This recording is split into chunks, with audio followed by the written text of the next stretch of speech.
Maqaan koo Shidirree Abdiisaa jedhama. Kanan dhufe ganda duwwaa ja'adha. Waaqayyo waan gurguddaa naa godhe karaa nama Waaqayyoo kana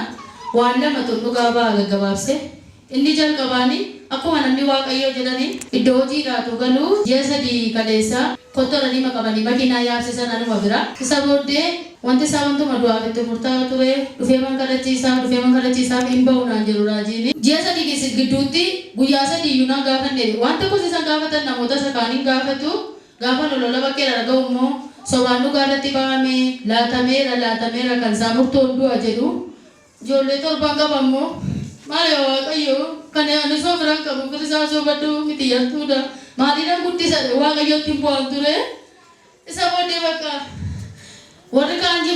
torban jimaata darbee dhimboo godhanii murteessanii duranii kan isaa garuu gaashaan qabu jedha poolisiin tokko mucaa koo hangafaatti hima isa booddee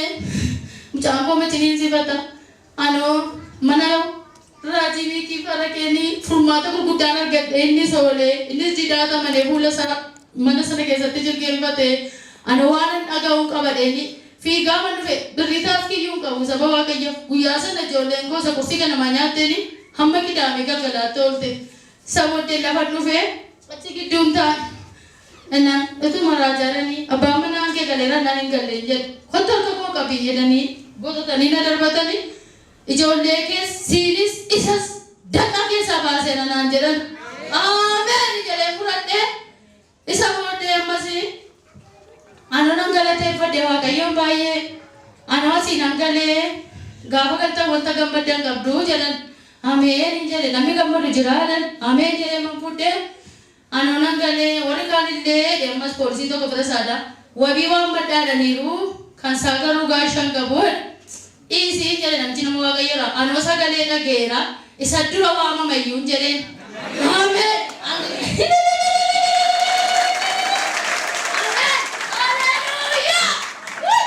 namni kun garuu nama reefu fuula Waaqayyootti dhufaarudha biyya lafaatti dhugaadha garuu namni foon dadhabaadha baay'ee didaadhannis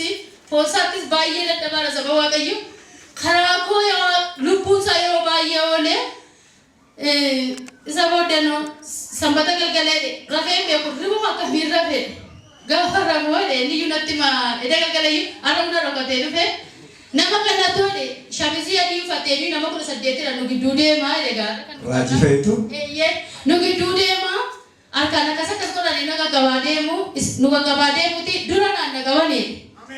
ameen nana dhugabaati nama dhugaa booga nama isaa dhugaa bee innona rokatee anoshitti beetira Hussein inni rokatee ganama dhufee galanni Waaqayyoo haa ta'u. Innaan dafinoo ganama isaa innoonni masa kamii keessan jiran edda maraabee yeroo feen beekuun jiraaniif jedhe aariin nagubaa ijoollee qofis na yaadda. Innaan dhibbaraa badhaasa jedhan jedhe. Innaan wabii waan badduun baatanaan jedhan jedhe. Ameen. Isa booddee anoo abjuudhaa gaafani akkasii footaa fuuldura fudhadhee laalu poolisii si waama jedhan jedhee mana sambaramne dafee banamne dura nuu bananii anaan baasanii waasiin kan namaaf dhibeeyyuu nama furnaa dhufee keessaa nama qabatamaa hojjetaa mootummaa tokko nama mana achii qabu kaartaa pilaanii qabu isa keessaa fudhatanii isa booddee kana itti danqamee bulee namoota irra kaantu nama 17tu waasii dhabe galanni Waaqayyoo haa ta'u Waaqayyo sakatamaa barbaada saba Waaqayyo safiran qablee barbaada sabirrii qablee barbaada birrii dhugaadha saba Waaqayyo hamma 300 baradan yoo isa laatte hin gadda ijoollee keetti wanta sitti murtaa'ee jiran nandi leeno hin qabnu kan akka fayyadamu jedhe fira isaatiin nani jedhe kana hoo qabnu bitteeniif isa gargaaranan galanni Waaqayyoo haa ta'u safira ta'ee iddoo birriittis namaa dirmatu kanaa Waaqayyoo meelillee galata gootaadhaaf dhiyeessaa. Lammaffaan immoo kan gaafa barbaadu raajiin fa'aa hundi keessan akkas godhaa jedhan naan gaafa akkas godhu warra booddee isaanii badeettee bi'a warra rakkataa yeroo rakkina keessaa baadan gaafa akkas goonee jennu argi kootuma maastika walitti qabatee gadiittiin kona nyaatee nan urgufamee mimmaan sakkamiira baay'ee dhukkube ciniinsuu caala rakkinni koos immoo ciniinsuu caala Waaqayyoon na arge gaafasi isa booddee rakkinni koos sunis maalirra yoo jettanii idaa baankii turre jira ture idaa baankii kana hojii ji'aan 12,500 kaffalaa kan ji'a 2 kaffaluu dadhabne innani isinii obsinee dadhabnee jedhanii jimaata guyyaa anoo haaluma jireenyaa mataan dhukkuba haala mana jalanchiisaa xalaa poolisii wajjinatti kennanii Obboleetti si obsinee daddabnee malee ilaalannanii dabinoo oginatti ogin mucaa kan gafaa dhiyaataa waajjira poolisii 07tti naan jedhan isheeneen of fudhadheen waraqata sanarra jilgeeffadhee karadheen hajjumatti ciccire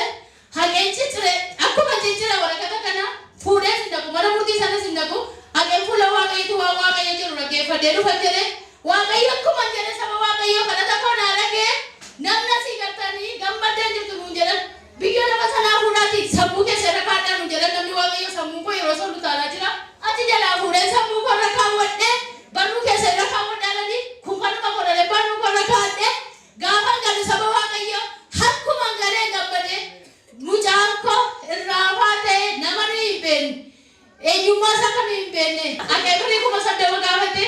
birrii 8,000 sana maal taane isin rakkina qabaa jedhee gaafa galu na gammadee mucaan koo 8,000 sana qidaamee isaa dhaqee fuudhee 25,000 isaa sana qidaamee mana baankii raajii dhaqee fuudhee baasee mana baankii sana geessee 5,000 ijoollee koo kan lafa godhee 25,000 immoo idaa sana narraa kaffalee kanaaf waaqayyo naa galateeffadhaa. Kan bara baraasii baatu.